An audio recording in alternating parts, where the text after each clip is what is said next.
everyone, and welcome to another installment of TED Excellence, the show in which I find out just how important my skin color is to people who really think that skin color is important. I guess. And I come to you live from Crater Valley on the moon with Dog Cat Fox, a Pepperjack, and all of you. Good evening, everyone. Welcome again to Thursday. Terrifying Thursday. Hope you're all doing well on this beautiful Thursday evening. I guess it's beautiful depending on where you are. I'm a little pumped right now. I got a surprise invite onto a Midnight's Edge stream about an hour ago, and it just came out of nowhere. I was like, oh my gosh, because I love Midnight's Edge. If you don't know about Midnight's Edge, they're a YouTube channel, actually practically a YouTube network at this point.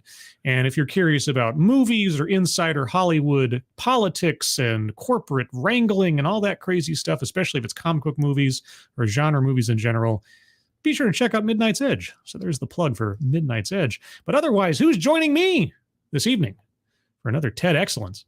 Noah Asensio, hello. Funtime Bats, hello. Keeverdam, hello. Mr. Tickletrunk, thank you so much for the donation. Mr. Tickletrunk, the happy, smiley, lovely Dog Cat Fox. Oh, Dog Cat. Wow.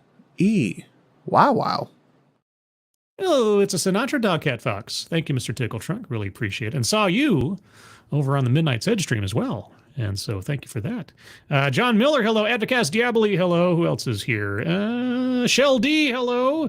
Hi, I'm Steve, hello. Derek LaRue, as always, thank you. Thank you so much for your continued support and generosity. I really do appreciate it. Glad to have you with us tonight. Hope you're doing well.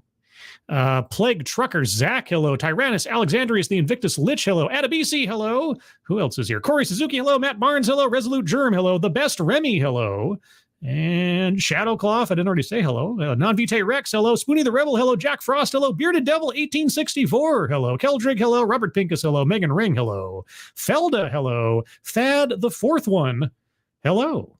Well, hello, everyone. Hope you're doing well this evening. If there's any, by any chance, if there's anyone either here or lurking or in the future from the Midnight's Edge stream, welcome. Hope you enjoy yourselves. But let me get into tonight's subject. It's been a while since I've had a letter, and I assume this is a letter, directed directly to me. Because, obviously I can set aside every other aspect of myself, my name, my personality, my likes, my dislikes, and so on. And just, I'm white. So obviously, this message is for me. I don't have to think too hard about it. I'm assuming similarly to our speakers, but I don't know yet because I haven't watched this. Per usual, I have not watched this, so I'm going into this blank. The only thing I do know, I had to listen to a little bit of sound in order to get the sound boosted because it was a little quiet. This is taking place, as the card says there, in Sarajevo. And at first I thought, this is a talk that's not going to be in English, but it is. So I don't have to worry about that too much, as far as I know, at least the first few seconds at least. But if it does somehow at some point transition to a language I can't understand, it might be a short show. We'll find out together. By the way, the bingo card for tonight is bingo card B. B as in bone. And that makes sense if you saw the poll on Twitter to choose tonight's bingo card for the TEDx stream. Links to the bingo cards are in the description if you need them. And if you'd like to join in on selecting the bingo card for the week using the poll, just follow me on Twitter. Even though I hear Twitter is about to die because of threads. But on the off chance it's still here next week, you can follow me, scribe_light there. Also, before I forget, at the top of the chat box, we have fundraisers for our friends, Alyssa, Maddie, Angry Illinoisian, and Moonshock. Let me make sure I get those all right off the top of my head. All four of them and their families have experienced some hardships in recent times due to medical things or life things in general, and any help you can provide would be greatly appreciated. If you can donate, please do so. If you can't donate, that's fine, but if you can share those links out on social media, that would also be very much appreciated. All right, everybody, let's get ready to listen to a message specifically for a very select audience. This talk runs just over 16 minutes, so let's get going. I'll start off with a few seconds for a sound test. You guys tell me if you can hear it. I did cut out the sound of the first few seconds because of song stuff and copyright concerns, maybe. I don't know, just for the safe side. And so let's proceed with Dear White People. Fellow white people. New Horizons. May 13th, 2023. Okay, so not too old, not too long ago. Bravo, Sarajevo. Hi, everyone. This TEDx talk will be in the form of a spoken letter. Oh, I was just joking, but it's actually a letter. Okay, you guys hear that okay? Tell me if it's a bit too loud. I might have boosted it a bit too much. Let's see. Tandemar says this should be good. Advocast says I can hear it. A guy in his room. Isn't that the name of a Netflix show or something? There is or was, I don't know if it's still on, a Netflix show called Dear White People, but this is called Dear Fellow White People. So there you go. And Spudgun, hello. Hi, Scribe. I'm late. Hiya, mate. Well, how do you do, friendaroo? For doing some kind of knockoffs Dr. Seuss. All right, anyway, here we go. This letter will be shipped to you as we speak it, and it will arrive in your mental post boxes in ways that we can't predict. Whoa, wait. Sorry. I'll back up a second here. What kind of crowd do they have it? Okay, it's hard. I don't know if it's coming across on your side of the screen as well, but man, that is a lot of empty seats. Okay. And it will arrive in your mental post boxes in ways that we can't predict. Okay, I'm ready. You can think of this letter as one of those shiny supermarket flyers that you want to get rid of immediately when you find it. Or you can think of it as something you wish to keep. As I do with most things in life. Okay, well, I appreciate being given the permission to do with this letter as I please. Because there is a message here that you might not want to forget. Oh, okay. May this message reach you in ways that you can comprehend and hold. Well, I guess it depends on the quality of the writing. I must warn you, I am an English major, so I'll get out my red pencil. This letter we're going to read to you is not addressed to everyone. Just an entire racial demographic. It has a special receiver, white people like us. White people like you? Oh, well, what differentiates you from the rest of the white people if the common denominator is just skin color? It is specially addressed to people who live in Happy Land. Happy Land is a term introduced by the Afro-German writer Tuboga Ogeta.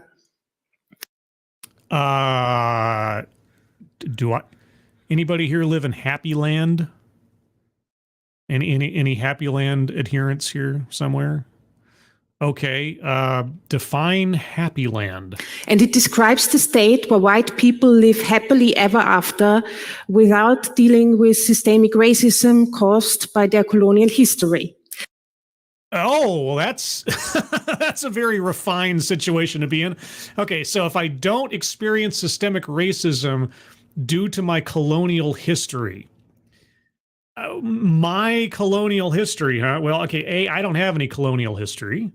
But what if, and I know I'm going out on a limb here, what if I was held to account as a white person because of colonial history that I'm only attached to on the basis of my skin color? Would that be me experiencing racism due to the colonial history?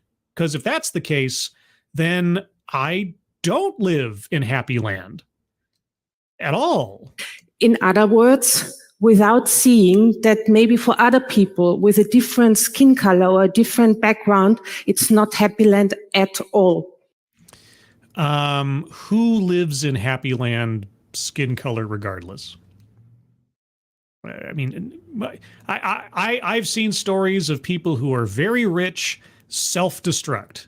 I've seen people of stories who are very poor. I've seen stories of people who are very poor who are just fine. It can go both ways and run the gamut. What? Okay, I guess we'll find out. Maybe we'll learn something. Thank you, John Miller. She must live in Crappy Land. I guess. I mean, she can't live in Happy Land, right? Or maybe she does. Does she live in Happy Land? Does she look happy? I don't know. We come from Happy Land as well. You come from Happy Land? Really? Okay, well, tell me of your perpetual ecstasy. But we are actively trying to leave it. You're actively trying to leave Happy Land.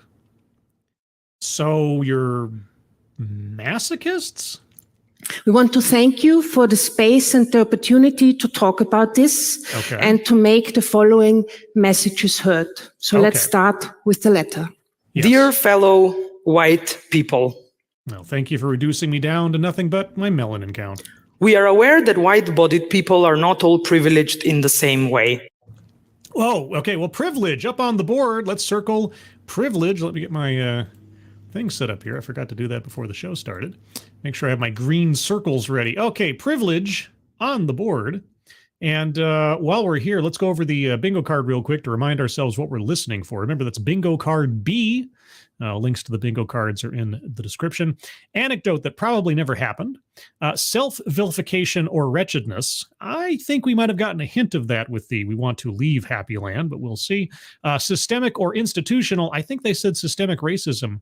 If I'm not mistaken, some circles, systemic, institutional. Weightless example, not yet. Word salad, perhaps, we'll see. Leaves out vital context. Collectivizes own demographic. I think that's intrinsic to the title. So I'm going to circle collectivizes own demographic. White supremacy, I think that is as well implied, but I'll wait for something more specific.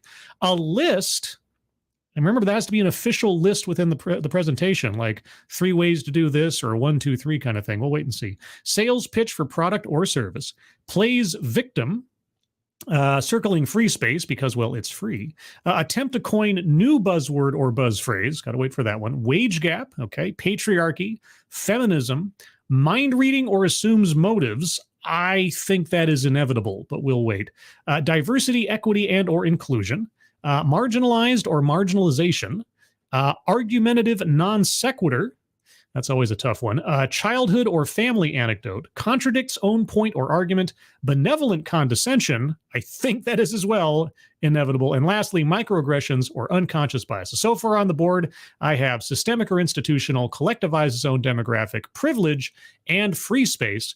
And before I move on, thank you so much, Matt Barnes. I do, and I have pre-colonial history here, even if my skin is white. My lineage can be traced to the chief who sold Manhattan to the Dutch, and that's from the Iroquois Nation itself, not Ancestry.com. Wow. Well, you're a historical milestone right there, aren't you? You're just an anchor in time. Matt Barnes, the colonial anchor in time. Thank you, Matt Barnes, so much for your generosity. Also, hello, Super Koopa TV. And anybody else I missed? Beautifully Berserk. And Smudge. And a guy in his room. Good evening. All right, let's continue. But let's start from here and now. Mm-hmm. Look at the two of us. I am. We are a same-sex rainbow family. Same-sex rainbow family. Okay. Living in Vienna, in the process of legally adopting a child. Okay. In the town where I come from, I have to think twice and swallow before I say this sentence. Yes, cultures are different around the world. It's true. Oh, but we don't need to think about differences in culture or differences in belief systems or differences in laws or no, we're all unified by our skin color first and foremost. You know, how someone thinks in Vienna when they're white is how someone thinks in Texas when they're white. Obviously. If I would be with my brothers from another mother in Uganda, I might even end up in prison for it. Yes. There are places in this world that are not nearly as accommodating to differences as other places in the world. It's true. But where we live, we are fully accepted in our bubbles. Great. And we live a highly privileged life. I will take your word for it. We feel safe when we go to work. If it's sunny, we bike or walk. If it's rainy or too windy, we can take one of the 3 public transport options starting right in front of our doorsteps. And all of those things are disallowed to anyone not your skin color. Is that it?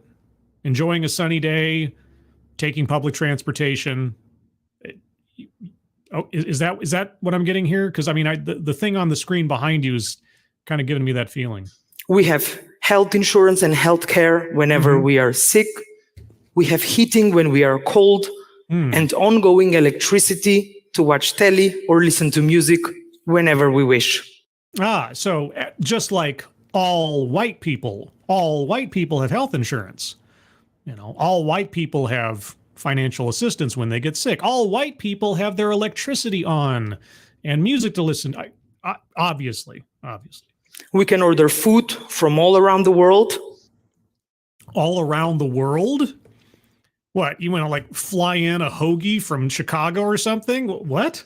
And we can buy anything we want in the supermarkets every single day. Really? Anything you want every single day in the super. Boy, oh boy. Isn't it just great being white? Because A, obviously all white people have that option. And B, no one who isn't white, they can never buy anything at the grocery store. And in case we have too much time or we get bored, we can use one of the unlimited number of opportunities for entertainment, whether sports, arts, or culture. You're so special. You're so special. Yeah. Again, right in front of our doorstep. Right. Wait, you have a sports arena in front of your doorstep? What? And so can many of you. Yeah. Many? Wait. Many? The thing says, dear fellow white people. I mean, I don't know the makeup of your audience necessarily, and I suppose, if you're talking extension to whoever's talking on the internet, but okay, all right. That is some interesting Foley they've got going on there. But here's the thing. All of this comes with a very high price. Oh, like working for a living, having a job that pays insurance, or you have to pay for your own insurance, being financially literate and being able to save up so you can, quote unquote, buy whatever you want whenever you want. That kind of price, thinking ahead and personal labor. And it is a price that is not paid by us. It is a price that is paid by a horrendous number of communities, mainly in the global south. Wait, so your ability to walk around without fear of being persecuted in some way, shape, or form for how you live your lives and who you are and what you are, your ability to buy things at the grocery store, your ability to have insurance, your ability to watch sports and entertainment, the price is paid by the global south. Okay, how's that? We're here today to tell you that this is not okay. Well, you need to tell me first how it works before I can make an assessment of how okay it is or is not. When we were born with our privileges. You were born with your, I suppose it depends on what citizenry you are, because like I was born an American citizen. So, by legal rights, I automatically enjoy certain privileges that aren't necessarily common in the rest of the world. So yeah, I guess that could be the case. Depends on what you're talking about. Thank you, Keeverdam. Never mind the fundraisers pinned to the chat. They're all privileged because they're white. Oh yeah. Yeah. Obviously, cancer will stop when it says, oh, wait a second. It's cancer says, wait, you're white? Oh, okay. I won't completely decimate your body and your finances and your life. Okay. I'll just back off now. My apologies. I'm cancer. I'm nice cancer. Right. It kind of goes by the wayside. Right. Oh, and when financial hardship comes along, I don't know, the economy crashes or your house gets foreclosed on or your job gets taken away or something else. Obviously, every time one of those instances come about, it all stops and checks for us. Like, wait a second. Do you have the right skin color? Oh, I can't befall you. No, you're fine. We'll give you an extension of, say, how does forever sound? Yeah, that's exactly how that works. Thank you, Keeverdam. When we were socialized into our privileges, those privileges became our normal, our happy land.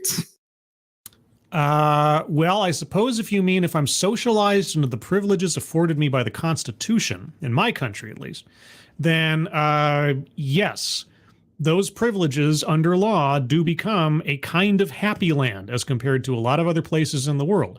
It's not a guarantee, see. That's the one thing you got to remember about being in America. It's about life, liberty, and the pursuit of happiness, not the acquisition of happiness or necessarily the guarantee of happiness. So it all does end up being a matter of personal merit and effort, and sometimes just a matter of luck and how the cards drop for you on the grand poker table of life. But okay, yeah, it's true. I can be socialized into my privileges when I have them under law. Not at any point were we told that we can only live this way because others pay the price for it. Oh, no. See, and this might be the difference in cultures and obviously countries here. I learned at a very young age that I enjoyed the privileges and the freedoms that I have because other people sacrificed for them. My father was in the Air Force. My grandfather was a merchant marine. My other grandfather was in the Air Force in World War II. All the male members in my immediate family, in one way, shape, or form, served this country, saw combat, and also, in some cases, saw their friends' lives taken in war. So here's the thing. I am glad I do not have a direct knowledge of the kinds of sacrifices made by my parents and their friends, because I see their sacrifice and their service as an extension towards my not having to go through that, or having the option of not having to go through that. But I'm also well aware from my own friends and family members elsewise about what it takes to really keep this country going. And that deals with service, whether it's military, social, or otherwise. So no, trust me. I have some working knowledge or knowledge of extension of what it takes and the sacrifices necessary to have the privileges that I enjoy. Not at any point are we told that the way we live today harms and oppresses others still every single day, even now whilst we are speaking. The way we live today harms and oppresses other people. Well, I mean, I guess it depends on what we're talking about, because yes, everybody who carries around an iPhone is by extension supporting slave labor, sweatshops. It's true. There's a great little, if you haven't already seen it, one of Ricky Gervais's speeches in front of, what was it, the Oscars or the Golden Globes or something, where he calls out every Hollywood elite in the room regarding their agents and what companies they would work for and so on and so forth, like the Apple TV and so on. Yeah, no, it's true. It's true. There are a lot of people in this world, knowingly or unknowingly, benefiting off of other people's mistreatment and oppression. It's true. I'm not going to deny that one. Thank you, Matt Barnes, so much. Army Air Corps during World War II scribe, not a slap, just pointing out. You? What? I need some context. Unless you're talking about my grandfather. How'd you know about my grandfather? Oh, sorry. The air. Oh, right. It wasn't the Air Force back then. Sorry. You're right. Apologies. I am an English major, not a historian. You're right. I apologize for that. Thank you. Thank you for the correction. Yes, my grandfather was part of the Army Air Corps. He flew battle in World War II, and then he went on to work for NASA, specifically during Apollo 11. And I've got several signed photographs of some of the Mercury 7 astronauts that he knew and was friends with, that he passed down to me. So anyway, apologies for that. Appreciate the historical correction. Anyway, you were saying? Of course, it goes back a very long way in history. Mm-hmm. Racism has its root in the 16th, 17th century. I think people were evaluating each other on skin color in some way, shape, or form before the 16th century. Or ethnicity. It could come down to ethnicity as well. There's a whole thing in the Bible several times about certain people being seen as lesser for what they were or where they came from. I don't know if you know that. I think that might have preceded the 16th century just slightly. It's strongly connected to slavery. And who sold the slaves to the slave owners? As a first form of colonization. Wait. Slavery was the first form of colonization? Okay, again, and, Matt Barnes already pointed this out, at least sidewise. I am not a historian. I'm just an English major, but I have many questions. It was in that context that something like race was created. Yes, race was created in the 16th century. And where suddenly non-Europeans found themselves governed and ruled by Europeans. It went so far that white philosophers and churches published scientific paper that suggested that the brains of black people or people of color are less developed or smaller than the brains of white people. Yes, science and thoughts of the distant past don't necessarily line up with modern science and thoughts. It's true. By the way, do you want to mention the slavery between peoples on the continent of Africa? Do you want to talk about the slavery between peoples in North America? Native American tribes taking slaves from other Native American tribes, Africans from one tribe or one nation taking slaves from another tribe or another nation. Slavery, unfortunately, is a common custom amongst people. It's just a truth. It doesn't really matter what color they're. That's not forgiving it. That's not diminishing it. But you can't ascribe it to one color of person as to where the fault lies. It was the perfect setup for slavery and the ideal ground for colonization. Yes, because colonization as a practice or as a strategy never existed before the Europeans came along. Leading Europe to colonize at 1.85% landmass of planet Earth for 5 centuries long. How? By stealing land from many, many indigenous tribes, by destroying all their traditions, and by making them work for them. Yep. Yeah, it was terrible stuff. Terrible stuff. I didn't do any of that just because I happen to share a skin color with people who are long dead.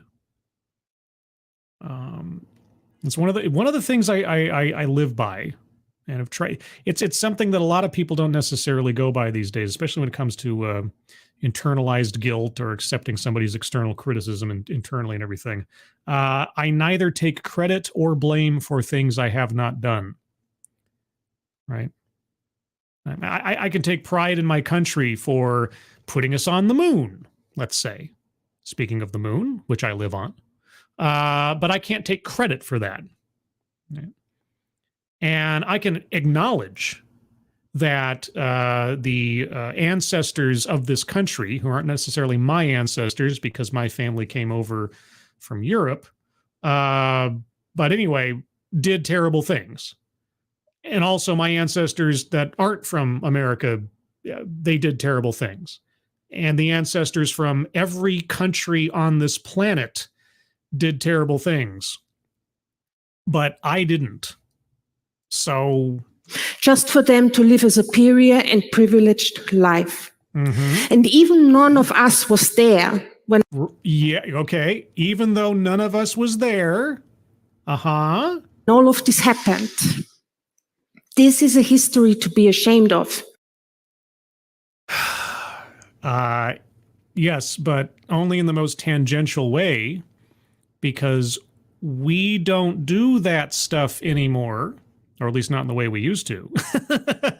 See, I cannot, and I would never deny, or make the claim somehow, that our civilization, my country, or that humans in general across the world are perfect, or are 100% good, or 100% moral, or whatever that means. And I've mentioned this before, and I truly believe this, as an extension to other nations on the planet. For example, the example I've used very often. The Civil Rights Act of 1964. The Civil Rights Act of 1964, in summary, basically says, thou shalt not give value in society, in business, in law to one person over another on the basis of their race, their gender, their ethnicity, their religion, and so on, right? That's what it says. Now, did the Civil Rights Act of 1964 stop everyone in the country from thinking that way or wanting to act in that fashion? No, it didn't. That's magical thinking. That's not how it works. What was the Civil Rights Act of 1964? It was a confession that we had gotten it wrong as a society, that we were on the wrong track and had been for a long time. And this was a promise that, at least insofar as the law was concerned, and that one thing that we have some kind of control over, one person to another, that we were going to work to change our ways. That is the best you can ask for out of people. Yes, acknowledge the past and then work to change how things used to be into something better. But here's the thing. Acknowledging the past is part of it, but you also have to acknowledge the progress. Are things different now? Are people different now? Are attitudes different now than they were in the worst parts of our history? If you can't acknowledge that we've made progress and that we continue to mean to make progress forward, then you're not being any more honest than somebody who denies the past. This is a history to feel responsible for. No. No. I am responsible for my history. I can be aware of somebody else's history. I can be aware of my country's history and set that as a standard by which I'm going to move away from or not practice or whatever else. But no, it's not my responsibility. I don't take responsibility for other people's actions. I take responsibility for mine, and I live by the principles that work for me and I think are right. And that's the best I can do. I'm not going to carry around the albatross of hundreds of years of history I had nothing to do with and apologize for things I had nothing to do with. I try to live to be the change I want to see, not live in the past of somebody else's misdeeds. Why? Because we still live with it and call it our normal life. No, we don't. My normal life is not Selma in 1954. It's not. Thankfully, it's not. You have to acknowledge the changes. You have to acknowledge the progress. It is ridiculous to believe or to promote the idea that nothing has changed in 400 years or whatever you're talking about. That's ridiculous. Privileges are invisible to the ones who have them. Right, and you can see the invisible because you're so in tuned. Oh, okay. Dear fellow white people. Oh, are we finally at the letter? That wasn't the letter? Okay. Learning from the world of nature, we know that connections among other species on this planet depend on two things: allowing the self to exist, while at the same time helping others come alive. Have you ever seen the Trials of Life videos? The connections between species is often not nearly as cuddly as you're describing. So how do we as human species find our way back into the right relationship with each other? Oh, so we're all collectively in the wrong relationship with each other right now? Oh, okay. You want to expound on that first? With place, with nature. Okay, by all means, edify me. Human species have been considered special for a long time. By whom? Those with the ability to cognate? We are on the top of the food chain with our own free will and consciousness, sometimes even called the most developed species. Well, as far as language and tools and building and conceptualizing and so on, yes, as far as we know, barring there being a secret history in the Hyborian age, where Conan existed, by the way, yes, in certain ways. However, it is true, if you airdrop me into the forest right now, I would be at a great disadvantage because I have to wear glasses. So I've been able to survive with a defect that, under the rules of Darwinism and in the savagery of the old days, would probably put me out of the running real quick.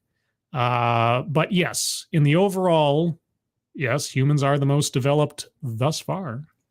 Do you ever wonder who came up with such narratives?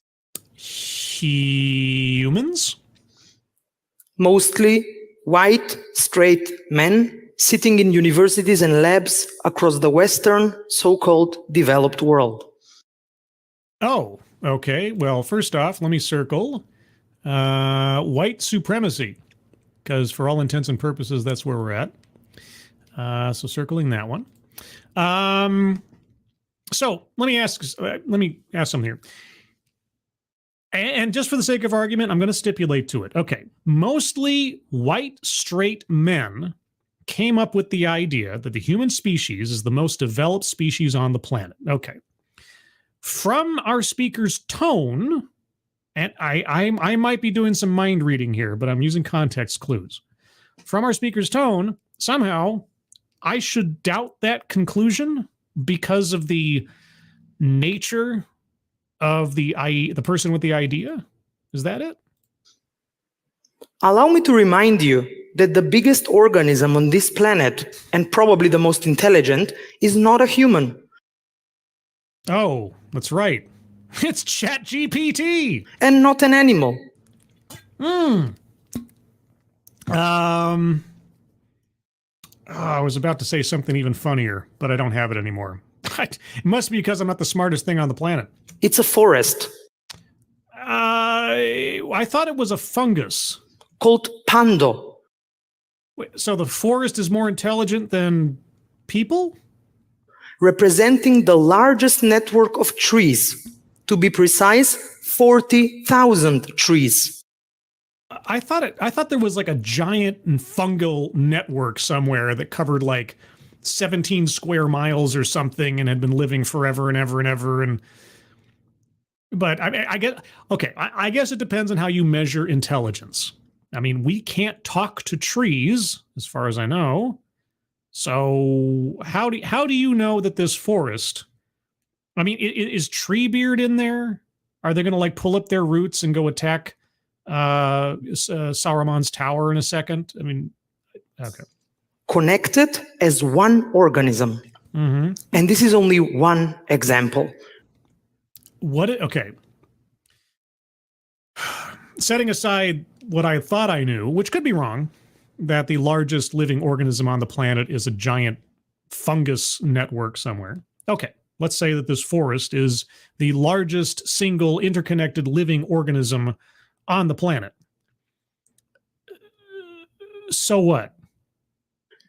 Once you open your eyes to this type of misconceptions, you start noticing them everywhere.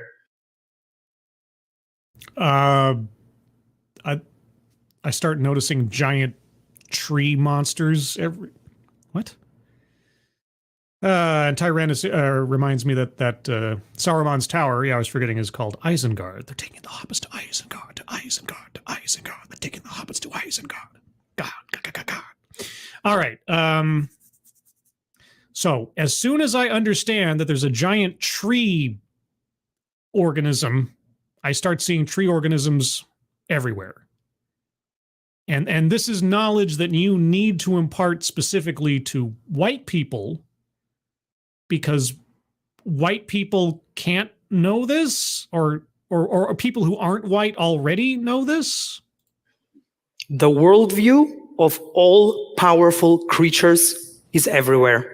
Kaiju? The glamorous buildings in Europe that we call cultural highlights now become a symbol of imperialism.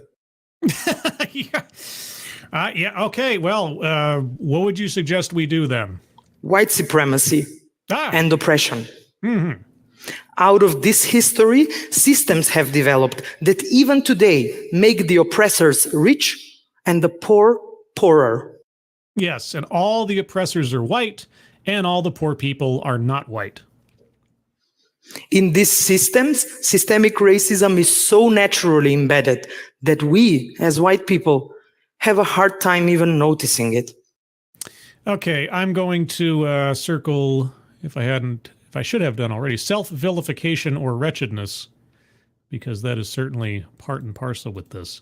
I'm on the edge of circling weightless example on the whole forest thing, because I'm not quite sure if that has anything to do with anything at this point, but we'll wait and see. Thank you, Mr. Tickle Trunk. Pyramids, the monoliths of white supremacy.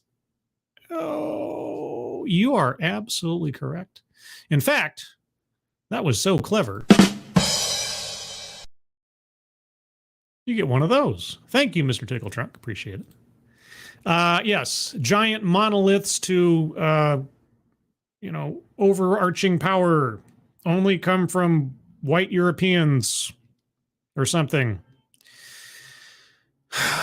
Anyway, do I have to go hug a giant tree monster now to make me a better white person? Let me run a few experiments that you could maybe do in your everyday life. This sounds like a list oncoming. I'm circling a list. All right. The next time you turn the teleon, just count the number of times that white people show up on the screen. Okay. So, one white person. And count the number that other ethnicities find a spot on that screen. Okay. Well, I got one. Regardless if you watch advertisements, movies, cartoons, or anything else. Okay. Two white people on the screen. And no people who aren't white on the screen. Should you guys get off the stage now? Or even better, try to find a children's book featuring Roma kids or kids of color in Europe.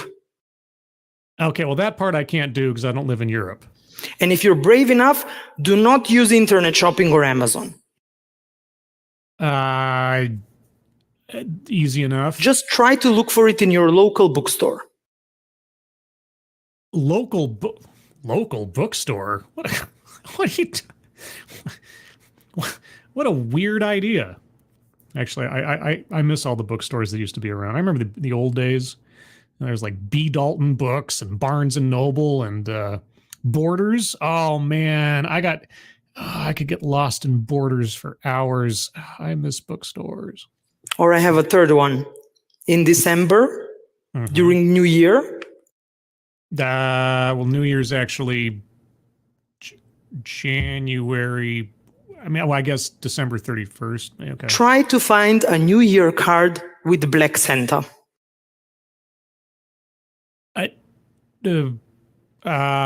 You're right. I would have a hard time finding a New Year's card with blacks, unless they refer to it differently in Europe. I guess I don't know. I dare you, even if you look at Amazon, you might not find it. And what is that supposed to say about me? Is that my fault because I'm white? Where are we going with this? Humans, in all their diversity, play a very important role as keystone species on this planet. No, I got a question for you. If I watch TV in, I don't know, Nigeria, if I watch TV in Hong Kong, am I going to see, on average, any kind of person more so than another kind of person by any chance? Is there something wrong with those societies because they're marketing their product lines, whatever else, focus on one demographic over others, or at least in proportion? I don't know. I'm just asking questions. No doubt about that. Sorry, no doubt about what? Sorry, I kind of lost my train of thought there. And role as keystone species on this planet. No doubt about that. Mm-hmm. But so far, we as white people have only perfected how to fuel the position of power and how to abuse everything that doesn't fit that dynamic. Oh, you guys must be the most miserable people on the planet, because I mean, I'm gonna give you the benefit of the doubt here and accept that you believe all of this to be true. You believe all of this necessary, inborn, carry around guilt, wretchedness. We're part of the problem. We need to leave our happy land, etc. What a horrible, detestful life you must lead within your own skin. I lived through the better part of 20 years of anxiety disorder at the worst part of it all.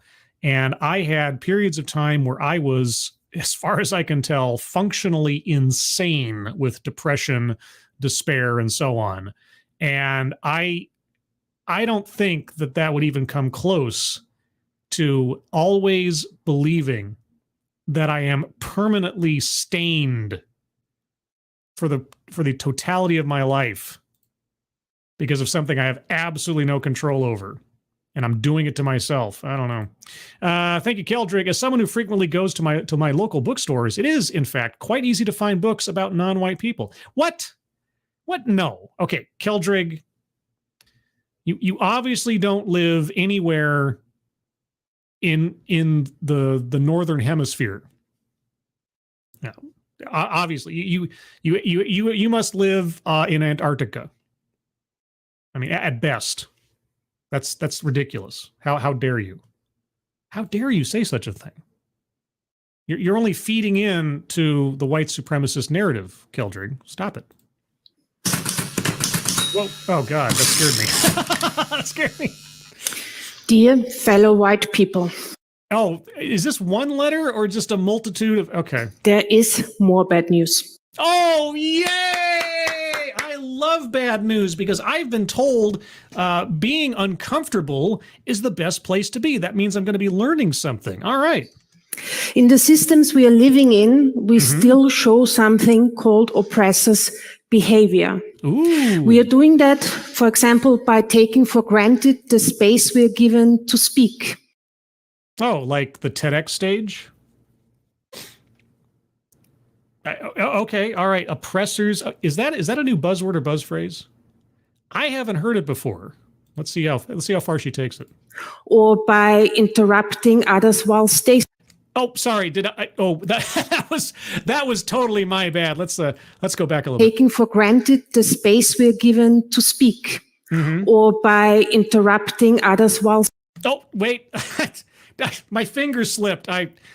Sorry. Let me back up a little bit. I apologize. I apologize. The space we're given to speak, or by interrupting others whilst they speak, or by, for example, romanticizing indigenous tribes and their knowledge. Romanticizing indigenous tribes and their knowledge? That's oppressor behavior. Okay, and I'm stepping slightly back for a second in my usual sarcasm because I have been told over and over again, and we've done TEDx's on this and other videos on people venerating indigenous knowledge as science, or that indigenous knowledge needs to be uplifted to a level on par with science. And of course, the differential between indigenous knowledge and science always seems to be, as far as I can tell, like folklore and traditional ritual or something needs to also be considered as part of the scientific process, which there is an argument to be made there, kind of, but it's always been a little cloudy to me, and I've looked at it a couple of times, and I still haven't quite got clear on where that line is supposed to be. But okay, so romanticizing indigenous people and their practices that's a bad thing. Because I've seen a whole lot of white people tell me that is a good thing. I'm really getting mixed messages now. And we also do that by trying to hand over responsibility for our history. What? But that's not the only thing. Well, no. You can't say something like that and not give an example. What do you mean handing over responsibility for our history? What do you mean? You mean like holding accountable the people who actually performed the bad deeds of history, post-mortem, obviously, but, you know, or what, or is there something else?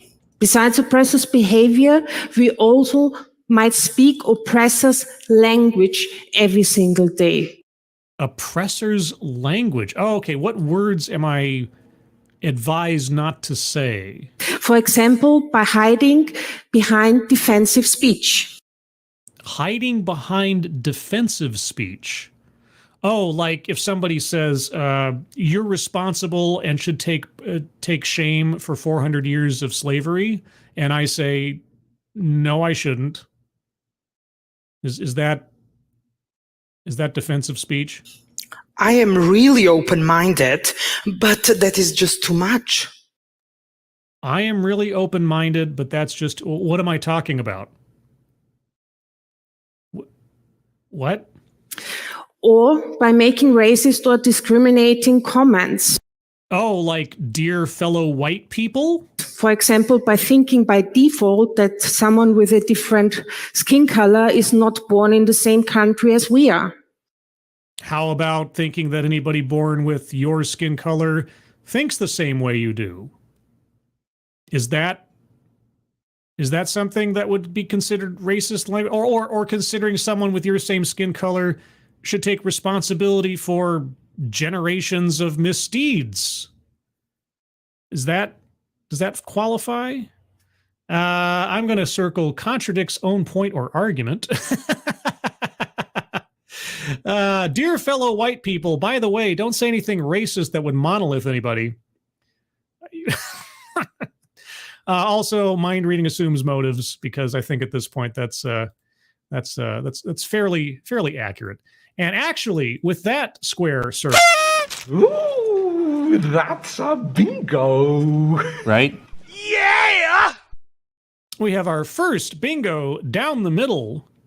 Yeah, we're just a couple away from another bingo, or at least one away, depending on if we can get a good example here. All right, so don't worry, guys. If you have any arguments for squares to be circled, we'll get to them by the end of the show.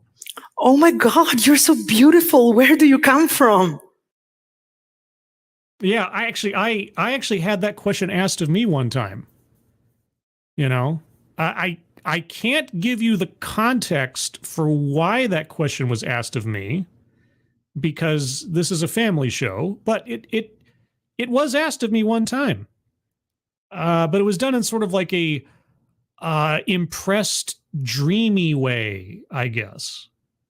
You're so beautiful, where do you come from? Okay, but otherwise, in common parlance, I don't know that I've heard that often. But then, admittedly, I am not an attractive woman, so those kind of compliments don't really come my way very often. But when they do, they are memorable, as I think I just illustrated, sort of.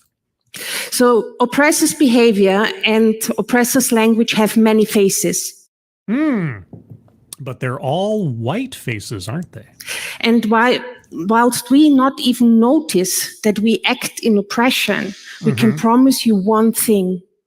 Every non-white bodied person can see and hear it loud and clear. Oh, I'm going to circle microaggressions or unconscious bias, because effectively that's what's being described. All right. And it is painful for them. Yes. Of course, there has been a lot of work done as well. Oh, wait. Whoa, wait. Are you about to make a concession that things aren't as bad now as they were in the international slave trade days? Well, okay. Well, hey, you know, all right, go ahead. And a lot of steps forward. So, for example, a lot of work was done about inclusive language. Oh, inclusion, diversity, equity, or inclusion, circling that on the board. Diversity, equality.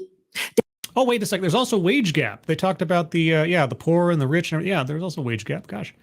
And now that I look at the card, there's a whole bunch of things I can circle. Okay, circling wage gap. Okay, just for review real quick, on bingo card B, I have circled self-vilification or wretchedness, systemic or institutional, collectivizes own demographic, white supremacy, a list, privilege, free space, wage gap, mind reading or assumes motives, diversity, equity, and or inclusion, contradicts own point or argument, and finally, at least for now, microaggressions, unconscious bias. I can already tell there's plenty on here I can circle, but we'll get to those as we proceed. There's definitely a rising awareness about the climate crisis. What does that have to do with dear white people? You know where most of the pollution in the world is coming from these days? I don't know if you'd want to actually say much about that, given your framing here. About human rights, social responsibility, impact, and so on. Do you want to talk about who stopped the intercontinental slave trade? Oh, not intercontinentally. It's international. Anyway, the slave trade. What country and what was the color of the people that eventually put that to end? What was the color of the people that signed the Civil Rights Act into law? Do you want to go through any of those things? Do you want to give any credit instead of just laying blame on anything at all? Or is that just doesn't matter? Tell us about William Wilberforce. But you might guess it. It's not good news again. Meth reminds me, transatlantic. Yes. Again, English major, not history major. Because even if it's good, it's not good enough anymore if you recycle or if you don't travel the world like you used to do. What? It's also not good enough anymore if you take shorter hot showers or turn off the light every time you leave a room. What are we? Okay, word salad for sure. And yeah. And it's even not good enough if you work in the field of impact. For example, as a sustainability manager in a big corporate, because right there lies one of the biggest traps of today's oppression. Is it DEI programs? Please tell me it's DEI programs. I'd feel so affirmed. Thank you, John Miller. Oh, for fuck's sake, it's never good enough with these cultists. Yeah, all this progress, all these changes, everything that's not the way it was 400 years ago, but it's not enough. It's never enough. And you know what? To a certain extent, she's right. You know why? Because, as I mentioned earlier, or at least alluded to earlier, pursuit of happiness, but also the little phrase, in order to form a more perfect union, because perfection is impossible, but as we refine ourselves bit by bit, day by day, year by year, presumably we're going towards a better place incrementally. Sometimes we take a few steps back, don't get me wrong, but ultimately we're better than we were before. Hopefully, fingers crossed. Knock for Micah. But yeah, okay. You know, I can try to pull some pause. It's difficult. I have to really dig, but I can try to find it. I'm optimistic like that. I'm a half full glass kind of guy that way. Sustainability Inc.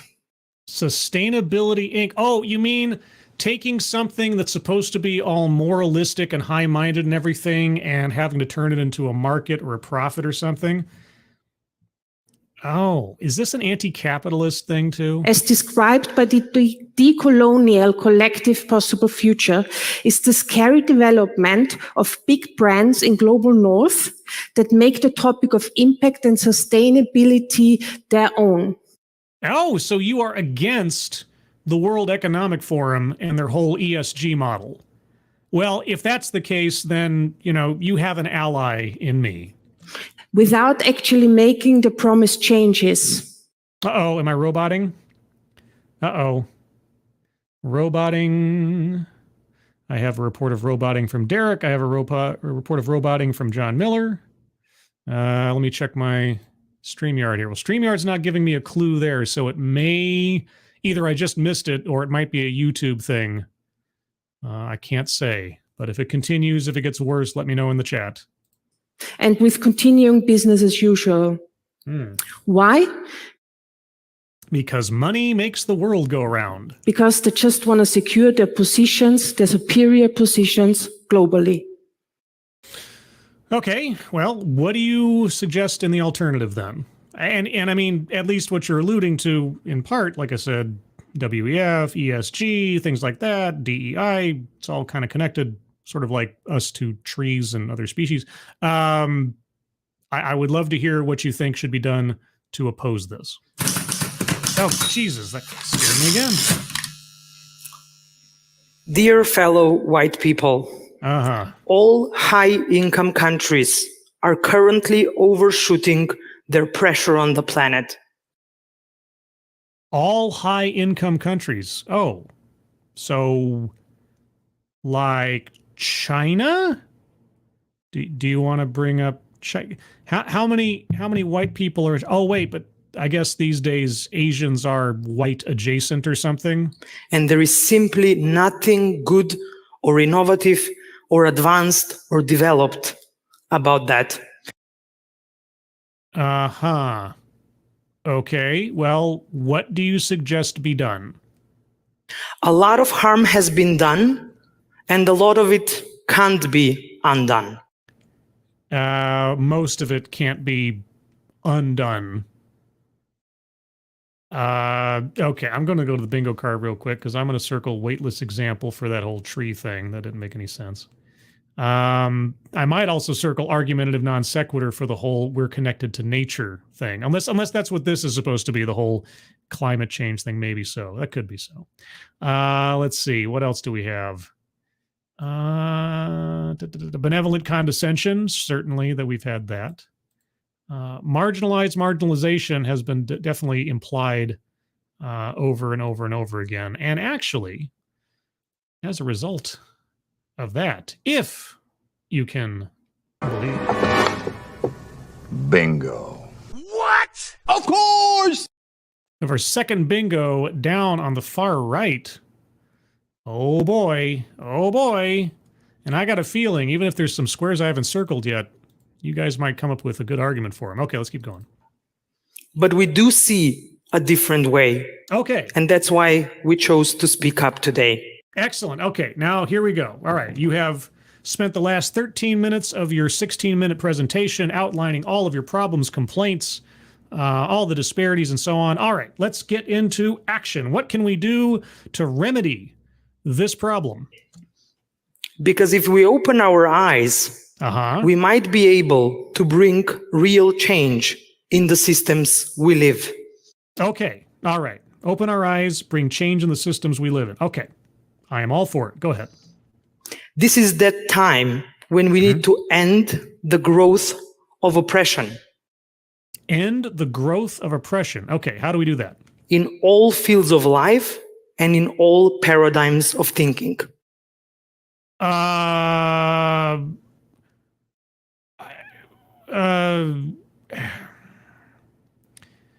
Okay. End oppression in all fields of life and in all paradigms of thinking. Should I not be oppressing crime? If I were to embody for a moment an entire society, and I know the concept of me representing an entire monolith of people is cray-cray, but let's just say for a second that I did. Should I not oppress crime? Should I not attempt to oppress injustice?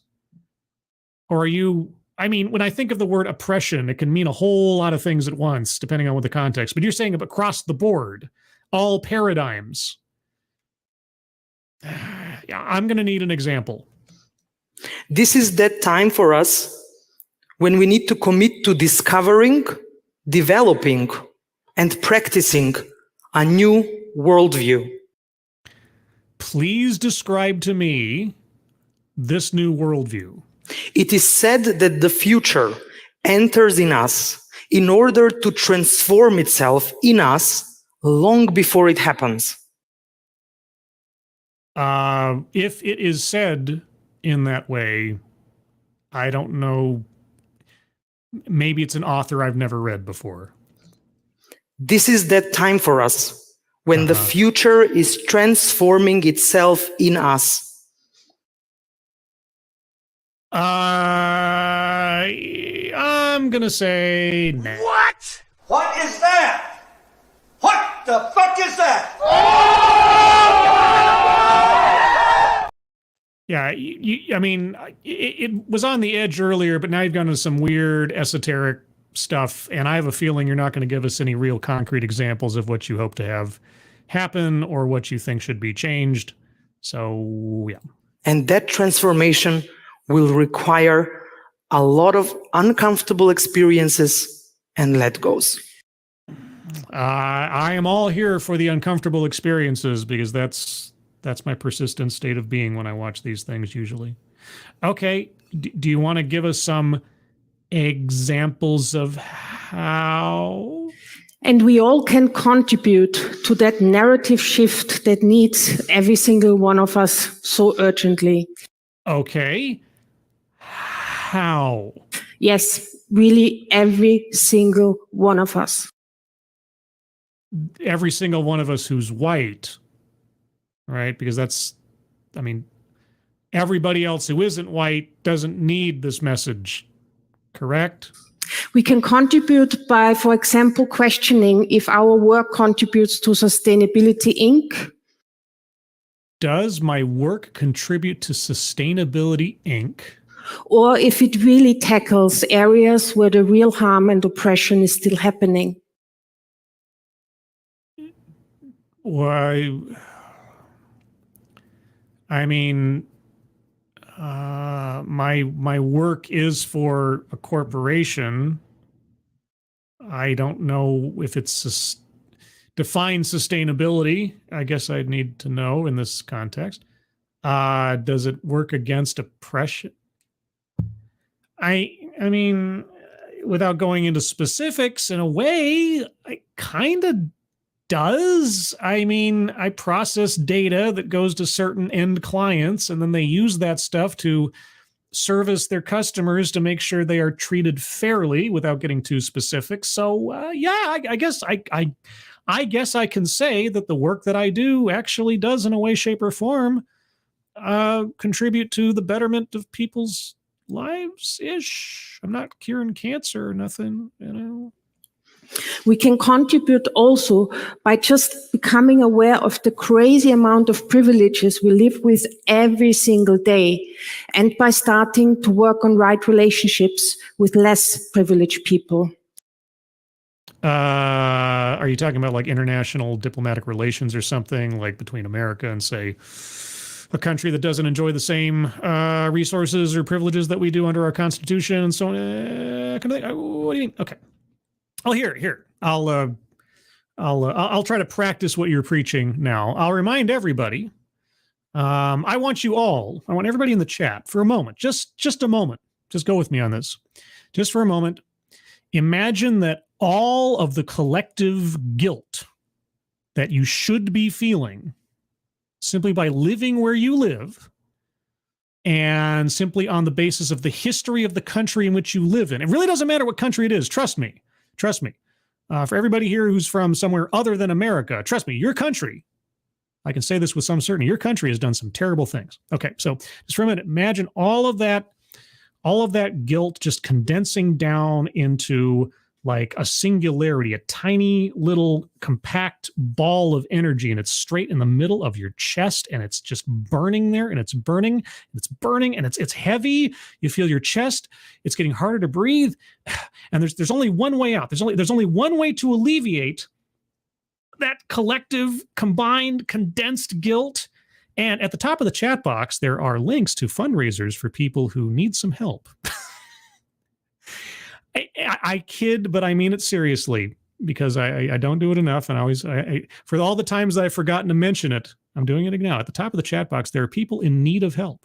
If you happen to have a couple of bucks to spare, by all means, contribute to our friends Maddie, Alyssa, Moonshock, and Angry Illinoisian, because they do need help for things that are outside of their control. And it ain't their skin color, by the way. And if you can't donate, by all means, please share those links out on social media, or do both. Doing both would be good too. So, and we all can contribute by observing our very own language and be ready to unlearn parts of it. It won't be easy, and it will hurt. Oh, well, two things that I love looking forward to when I undertake a task. We know this because grieving for your own culture always hurts. Grieving for your own culture. Whose culture? Your culture in Vienna? Or the culture in Sarajevo where this is taking place? Or, I mean, oh, right. I forgot. If you have a skin color, you have a culture with everyone who has that same skin color. Somehow that slipped my mind. But if our generations, after so many centuries, manage to do that, then we really might be able to contribute to a more equal world. If we are ashamed of our culture, I've lost the plot long ago. Let us start today and raise awareness by inviting part of the team of TEDx Sarajevo on stage with us to send you a few messages, inspiring, hopefully, in the form of paper planes to the audience.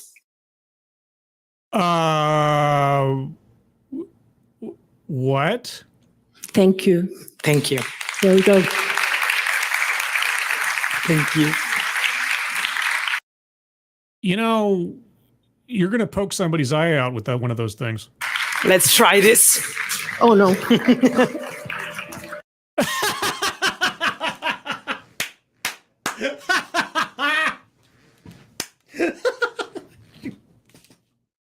Oh my God, you throw like a girl. Oh no! What did I say? What did I say? Oh no! I said a bad thing! I said a bad thing!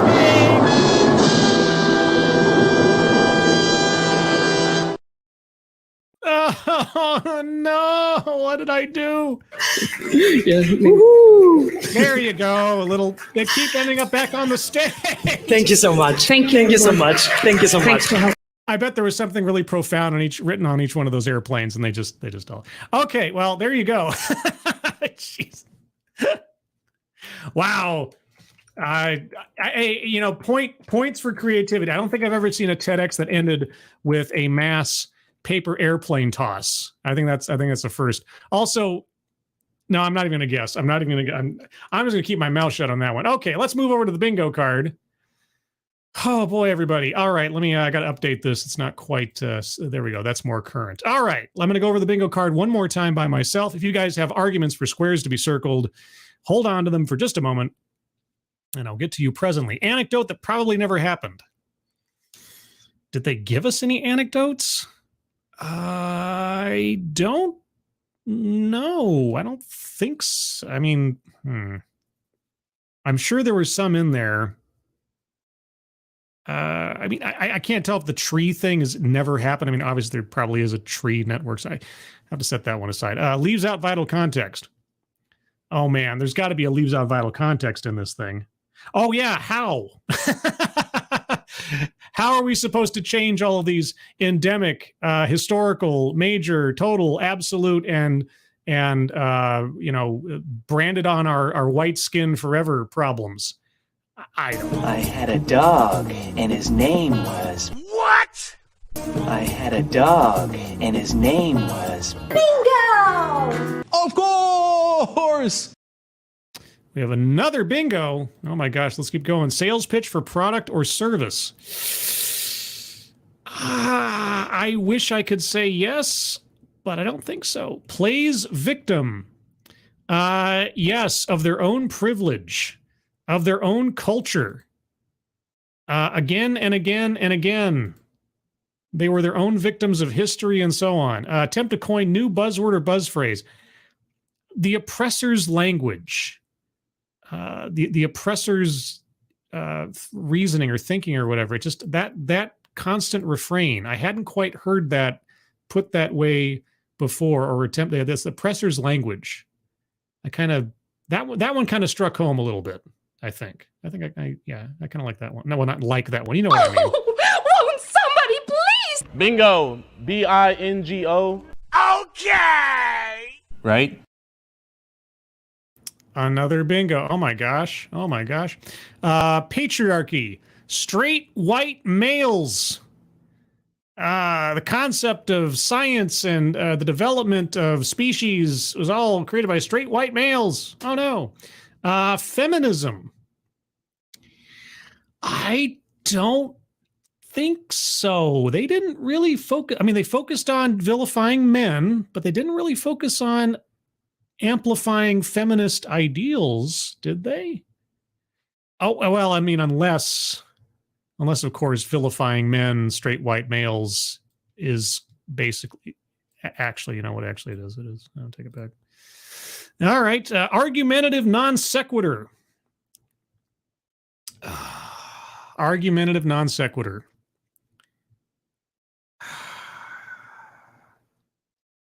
Oh my gosh, guys. Oh my gosh. We might lose this to sales pitch for product or service. We might lose this for sales pitch for product or service. Argumentative non sequitur or childhood or family. And oh wait, no, she talked about the family, talked about adopting a child and everything else. That's right. They talked about their own family, their rainbow family, and they were adopting a child. That is a family anecdote. Ooh, that's a bingo. Right? Yeah! Okay, I'm going to stop here because I need you guys to pitch in on this one. Okay, and I know we are on the cusp of only the second time in the history of this series to have a blackout card. But I can't just hand wave it. It's got to be legit. So, for these last 3 squares, I need really, really good arguments. I am not going to accept low-level jokey stuff. I need your best work here, guys. Okay? Those of you who are veterans, or if you're new here, if you make a good argument for a square to be circled, and especially if it's going to be a bingo square, and all of these are bingo squares. So this has to be cream of the crop, top of the heap. Okay? So if you've got an argument for anecdote that probably never happened, sales pitch for product or wait a second. Racism started in the 1600s. I don't even need to wait for that one. So, Ooh, that's a bingo. Right? Yeah! Bingo. What? Of course! 2 more bingos. All right, now I really do need. I answered my own question there for a second. I really do need. If we're going to get this, I need really good arguments. So I'll give you a minute or 3 here to think of them. Okay, Advocas Diaboli. Argumentative. This entire scree was a disagreement with the world as it exists, an argument with reality.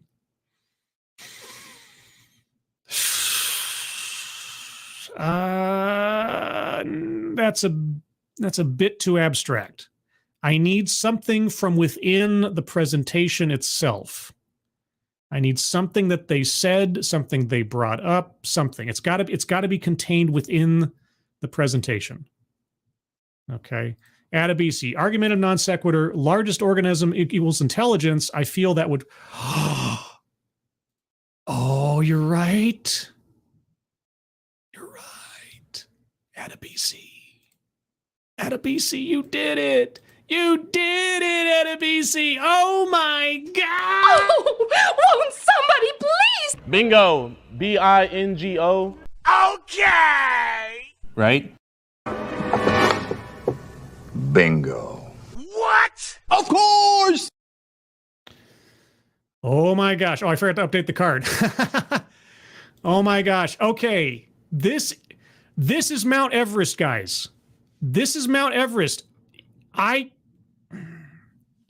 I can't think of a product or service that they pitched in this. Okay, I can't think of a product or service. I'm going to need something that just goes beyond the beyond for this. Advocas Diaboli, sales pitch. We need to live in a way that supports sustainability Inc. But was that a sale?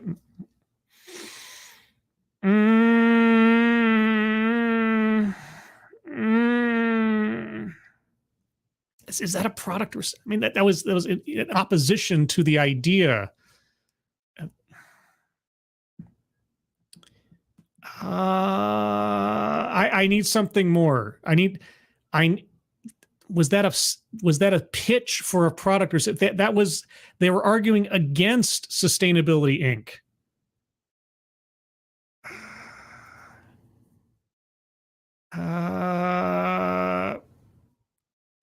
Wait. So wait. So okay, let me just make sure I got this right.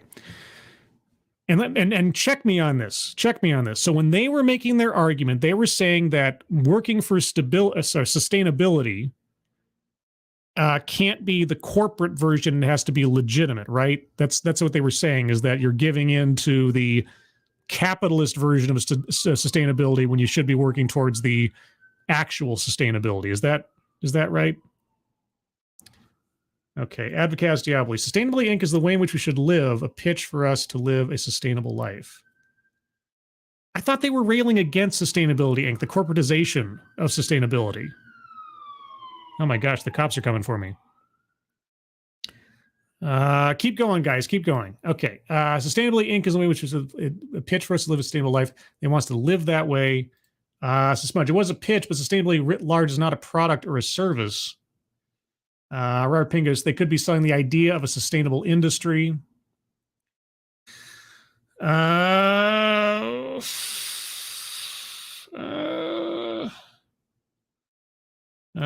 It was that you throw like a girl, like, yeah, the cops are after me. Yeah, the language police are after me for that. Oh my gosh, guys, I don't want to just give this away. And I really want to reward a good argument here, because, I mean, Sustainability Inc. was not an actual company, and they were arguing against a corporatized sustainability model.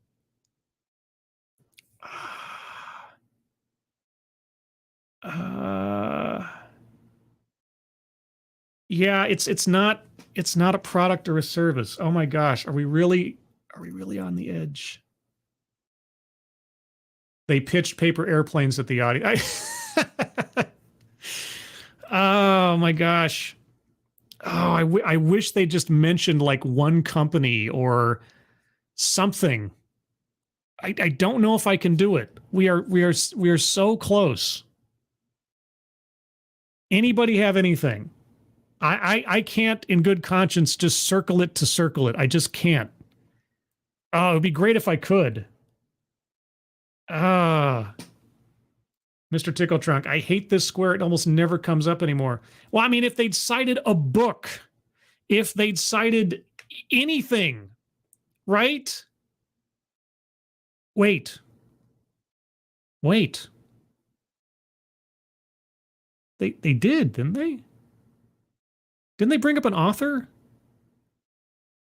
At the beginning. They said something, and it was like an author's name. What was it? Something that this person calls the blah blah. Does that count as a product? Did they name a book? Oh my gosh, guys. I mean, I really want to. Don't get me wrong. It's not me like trying to argue against our own success. I don't know, but Bridget, dear white people, is definitely. This is dear fellow white people. Fellow. Yeah, no, this is fellow white people. I don't think I can circle it, guys. I go back and look. I mean, do I even have it still loaded up here? Oh my gosh. And I wouldn't know where to look. It was early on in the thing. I can't take the time out to do that now. Let's see. Resolute Germ, thanks so much. Pitch for product or service evidence. You're bribing. No, I can't. I can't do it. Thank you, Resolute Germ. Oh, it was the first 3 minutes. Oh my gosh. All right, let me. Okay, I hate risking dead air here, but let me Let me get I'm going to have to open up the video on another tab. You guys aren't going to see it, unfortunately, because I can't rigmarole this too much. But let me see if I can review the tape, as it were, unless somebody else. The link to the original is in the description. If anybody else wants to go down there and try to.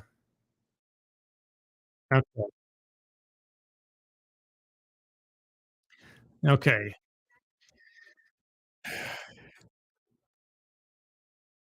Okay, Happy Land. It was a term introduced by the writer, and I'm not going to attempt to say the name. Is that a pitch for a product or a service? Citing an author, and okay, is Happy Land the name of a book by that author?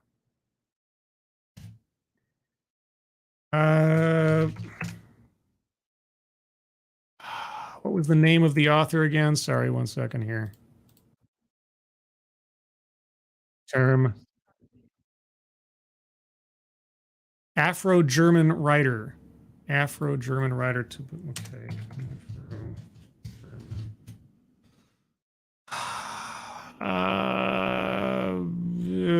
No. If that was the name of a book or something, I'd circle it in a heartbeat. But as far as I can tell, it's not. Keltrid, close your eyes and hand me your keyboard and mouse. You may not be able to do it in good conscience, but I abandoned my conscience long ago. Oh, right! Right! Look for... The fuck? The fuck, you got it! Oh my god, I completely forgot about that! Yes! Yes! Oh my gosh! You did it! You did it! Oh my god! You did it! Oh! Oh no! Oh no!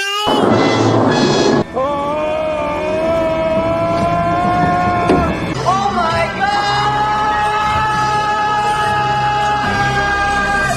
Hallelujah! Holy shit! What? Where's the Tylenol? Oh, one more for those in the cheap... Oh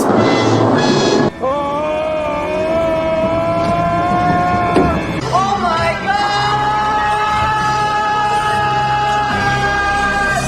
Hallelujah! Holy shit! What? Where's the Tylenol? Oh, da fuck and Black Santa saved the day. Thank you, Black Santa. Thank you, John Miller. I knew Black Santa would do it. Oh my God, we did it. We did it. Our second, only time in the history of the series, except for one other time, the second time. A full card fill out plus a WTF. Oh my gosh. Oh my gosh. Yeah. Derek LaRue, you are right. Bingo card B is finished. Yes, I have to memorialize this version of the bingo card by not using this iteration of the card again. I'll have to rearrange everything and make a new bingo card B for next week. And thank you, Mr. Tickle Trunk. I was here this time. Second blackout to ever happen. Yes. And I don't think that was cheating. I really don't think that's cheating. They went through a whole chapter and verse of products that you should look for, that you should pay attention to, look for, etc. Yes. I was here, says Mr. Tickle. Yes, you were. You were here. You have marked the day. Oh, and what a red letter day it is. And with that, everybody, I'm just in time to make this effectively a 90-minute broadcast, which is usually my goal, unless something else goes sideways. Well, there you go, everybody. Only the second time in the history of the entire TED Excellence series, a full-on bingo card blackout. And it was all due to you guys, specifically to fuck, but collectively and otherwise, we did it. Hi, caramba. All right, everybody. Let me gather my senses here real quick. Just a quick programming.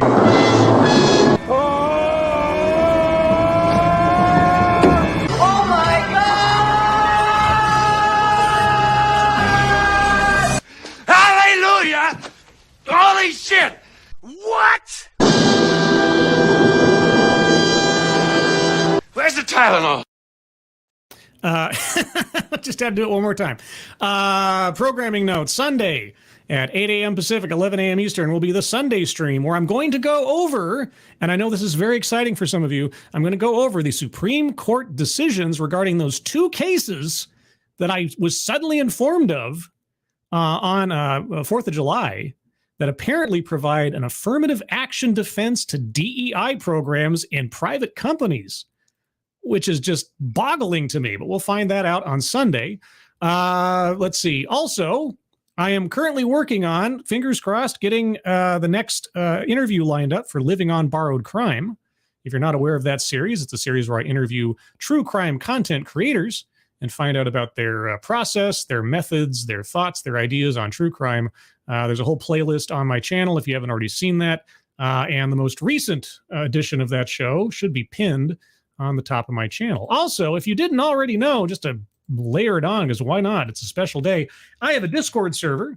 If you're not already a member of the Discord server, well, it's a very exclusive club because first off, you have to click on that link there in the chat box, and then you'll land on the welcome channel, which says say hello. And in addition to saying hello, you have to say the secret word, because the secret word will tell us, me and my moderators, that you actually watch the show, which is the currency necessary to get into the Discord server. And today's secret word is sales pitch, secret phrase, whatever, because that was the winning square for the blackout. Mr. Tickletrunk, thank you again for future Pepperjack and all the time you spend on these every week. Well, thank you so much, Mr. Tickletrunk, for your attendance and your generosity and your multiverse of madness appearing in so many other streams and shows that I watch.